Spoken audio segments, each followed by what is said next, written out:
నిమిషాల్లో ఇక్కడికి రాబోతూ ఉన్నారు.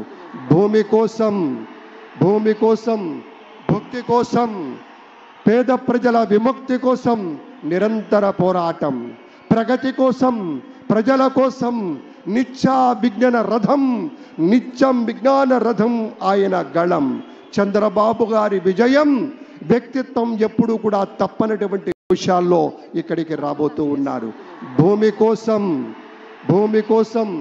భక్తి కోసం, పేద ప్రజల విముక్తి కోసం నిరంతర పోరాటం, ప్రగతి కోసం, ప్రజల కోసం నిత్యం విజ్ఞాన రథం ఆయన గళం. చంద్రబాబు గారి విజయం, వ్యక్తిత్వం ఎప్పుడు కూడా తప్పనటువంటి విషయాల్లో ఇక్కడికి రాబోతూ ఉన్నారు. భూమి కోసం, భక్తి కోసం, పేద ప్రజల విముక్తి కోసం నిరంతర పోరాటం, ప్రగతి కోసం, ప్రజల కోసం నిత్యం విజ్ఞాన రథం ఆయన గళం.